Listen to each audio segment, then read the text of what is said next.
How's it going, man? I'm doing good, man. How you been? I'm doing all right for a guy that's doing it all himself. Yeah, that's how it's been my whole career. Yeah, So but you're doing great. doing okay, doing okay. We've been lucky. We had a couple of breaks 15 years ago. It's like the PBS and everything, but it was it's still it takes a village to get all this stuff done. Sure, sure, yeah, absolutely. Um, so, Joe, thanks so much for taking the time out of your busy spring touring schedule to be with us today on WBLZ Blizzard of the Blues Radio. You're currently in Milwaukee and Cleveland most recently, right? Yeah, we played Cleveland last night. Milwaukee is tonight, and then we have a day off, and we go back to Chicago. We've been doing the next week's worth of gigs. I basically up until we get to Buffalo, out of Chicago. The band likes it there, and so do I. Actually, it's a nice city.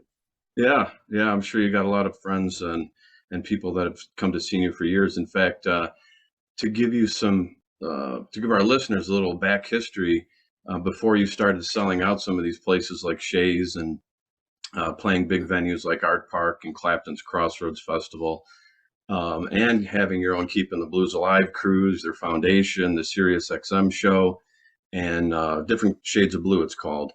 Yeah, We met 31 years ago that's right.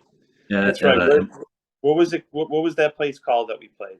it was in 1992. It was a small club called the Boarding House That's right. on Seneca Street in Buffalo. And then you lived in Utica at the time. You were in the band Bloodline, and I was in the Hurricanes. That's And then, right. yeah, we did a number of shows together. The first one we opened for you, and then you sat in that night with us. I guess you liked how we sounded. And then after the show, you said, "Hey, let's do a gig together with the Hurricanes." So we ended up doing another night. So it was a lot of fun, man. I miss those formative years. It seemed like everything was so, you're just playing music for the right reasons, and Absolutely. and Absolutely. I bet you a bunch of those people are going to show up that saw you all those years ago at the boarding house will be showing up at Shays. yeah, and people still look at me as like I'm still 16 years old or 12 years old, but I'll actually be 46 this year, which is we're getting there. We're older than Stevie was by a Yeah, decade. I remember you were about 16 years old at the time, and I was probably 20 or 21, barely, drinking age. And when we did that gig, I had a really rough start, man. I was nervous, and I blew a string on the first song, and I didn't have a spare guitar or string winder or anything, so it took me a couple minutes to get back into the swing of things with you guys. But you're right, it was a great night, and those were really wonderful times because I mean this was kind of like pre-internet, even though the internet existed and all that. It was just pre-internet, social media, and all that. The guitar magazines were big, and Yeah, yeah, it was like one of those things where you go, nobody was filming it. It stayed in the room. I mean, if you were posh, you had one of the expensive video recorders. yeah, But now everything you do is out in the public. It's like everybody's got their phones and videotape and stuff, and you can't make mistakes anymore without it just becoming some sort of uh, a meme. I actually asked. I had a young gentleman named Taz Brandon Taz Niederauer on our uh-huh, show, our Live from Nerdville podcast that we were doing for a while. And a year ago he played the Star Spangled Banner at the NFC Championship game, or was it AFC? Or it was one of those games. And he did it was televised in front of hundreds of millions of people who was watching, or tens of millions of people. And I asked him, I said, man, I've done a couple of national anthems at sporting events, and I find it so nerve wracking. I just stopped doing it. And I said, what was your biggest concern? And he's like 20 years old. He goes, my biggest concern was making a mistake and becoming a meme. And right, I'm like, you know what? I'm glad I don't have to grow up in these times, and because if you become a meme, it's like, and you start thinking of it, it's like the cruelty that people show to other humans Yes. is extremely concerning. You know, like, well, here's a kid who's just starting to get his career up, but I'm going to make my name because I'm going to come up with a meme and put it on Facebook or Instagram, and it's going to go viral, and then I'm going to get famous. It's like, you're famous for what? You're famous for being a jerk, and Right. that's not a way to do it. You know, that's Well, certainly not. that brings me to another point, because the whole social media phenomenon, it has its pluses and minuses, but previously, artists, musicians, and high profile people used to be able to have kind of this veil, a mystique behind them, or Yeah, in front of them. They would talk through their publicist or whoever, and my thinking behind that is, while musicians and actors and that, we're human and are not gods, but there's this concept I have that the gods should probably stay in Mount Olympus. You know what I yeah. mean?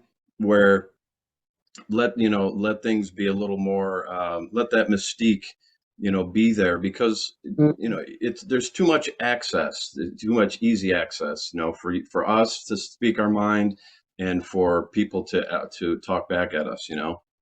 Well, I mean, people say, because I'll get into it with anybody online. I don't, I do not suffer fools, and I'm Italian, so I'm half. and the reality is it's like, if they come into your house and start acting like a fool, I feel like I feel like I can respond in kind. And some people say, well, you're punching down because you have more of a platform. Like, I'm not punching down, I'm punching back. It's Right. like Absolutely. I've had to do it a couple of times where people want to screw around, and it's like, okay, but you want to screw around in front of your 3,000 followers. Let's try 900,000 and see how that works out for you. And a Right. couple people found out the hard way that that's not, like, again, I will use it. I'll listen. It comes back at you. Well, You know, speaking of back, don't be are you so back? the lesson is, don't act a fool, and be nice. It's not hard. If you don't like the way Yeah. somebody plays or looks or whatever, just be nice and don't say anything. It's Yeah. just, So are you left social media? Did you come back at all, or? they post some stuff on Instagram now, and they still keep all the things. They still keep them active.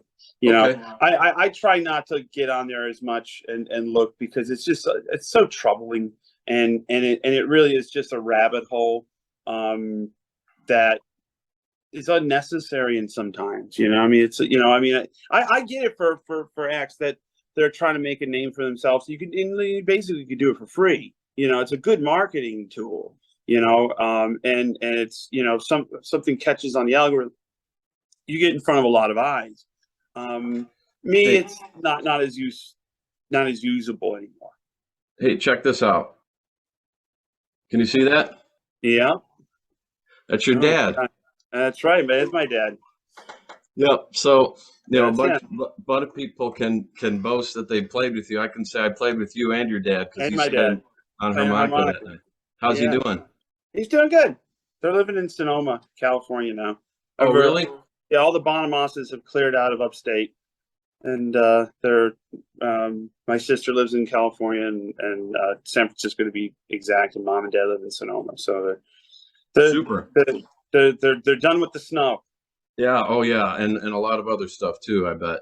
Yeah. Um, I remember selling you and your dad a Japanese 60s photo flame telly at the Hearthstone Manor.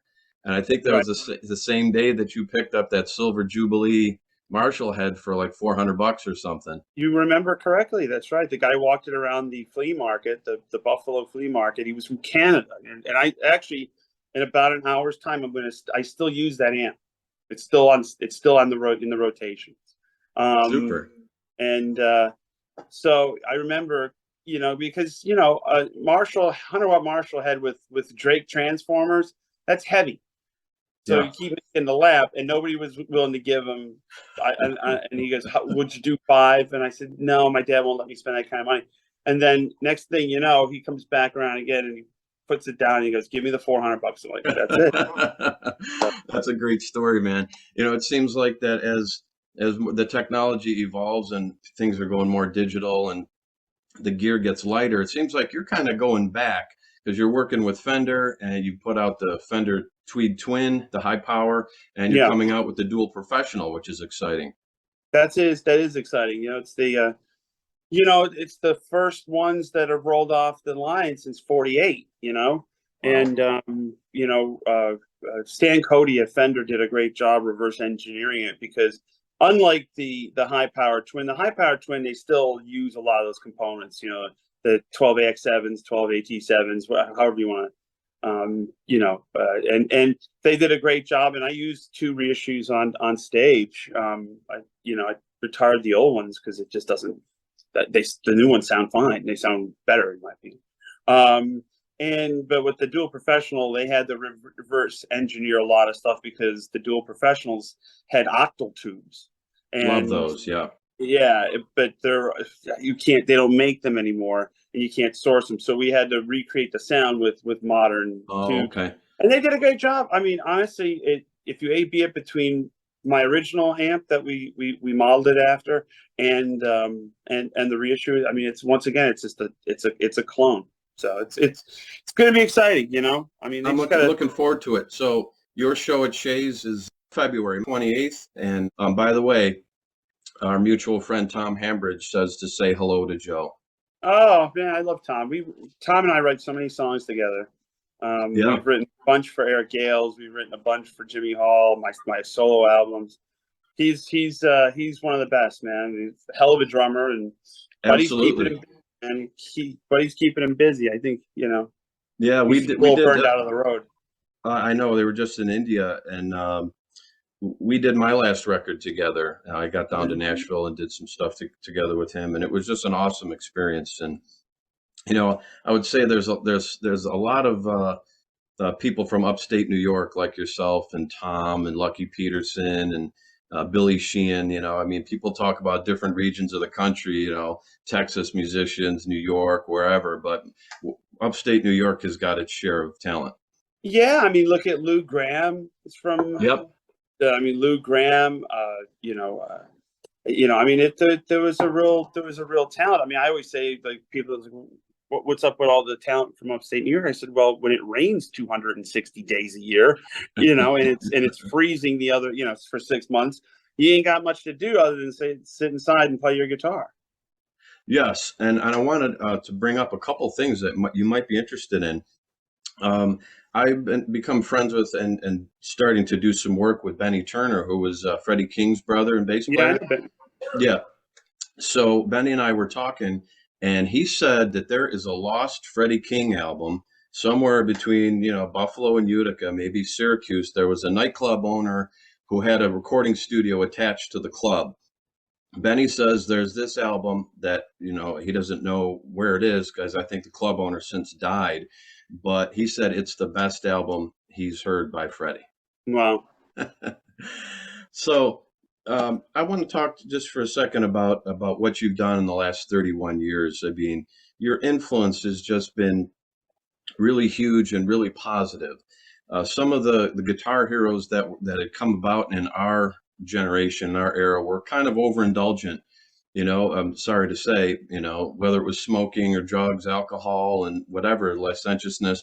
But I want to just compliment you on being such a really positive role model and like a new breed of guitar hero, because there's a lot of kids out there that are probably maybe could have been doing something else, but they were woodshedding your tunes or tone geeking or whatever it is, and I think you've really got something to be proud of in that regard. thanks. Well, I mean, it's just, again, I've been playing guitar now 42 years. I mean, I don't remember a time when there wasn't this around. So, I mean, it's just one of those things where you just, I'm very blessed to be able to accomplish what I've accomplished in my life, and I'm grateful, and I always I always, it's always nice to come back to upstate New York because, or Western New York, obviously, but because those are the formative years. I mean, you just turn right or left on I-90, and you could play your way to Buffalo, and you play your way from Buffalo back to New York, or Yeah. past Utica and Albany and Poughkeepsie, and we were doing tons of gigs at the Chance and stuff like that. My God, yeah, that was my first band. Yeah, Bloodline. Got Yeah, some. I still have that telly too. This is it. Yeah, this is the telly with Joe Barden pickups. Yeah, I still have that. And I remember you showed up with a Marshall's half stack, a Red Knob twin, Yep. and a Tweed Baseman reissue. Yep, the Fender And gift. I was, trying to hold my own over there with a Super Reverb that I had picked up for $30 from some guy. That was the back in the day where you could buy a Super Reaver for $30, So. And okay, I'll hit you up with these pictures, and maybe Man, I I'd love to can. see him, man. That's so cool. It's so great to see you again. Yeah. Well, come if you're not doing anything, come hang. I'll give you the nickel tour if you want. Oh, I would love that, man. All right, have a great gig Come tonight. hang on Tuesday, whenever it is. It's so next week. So yeah, just hit me up. Okay. Thanks, Joe. Bye.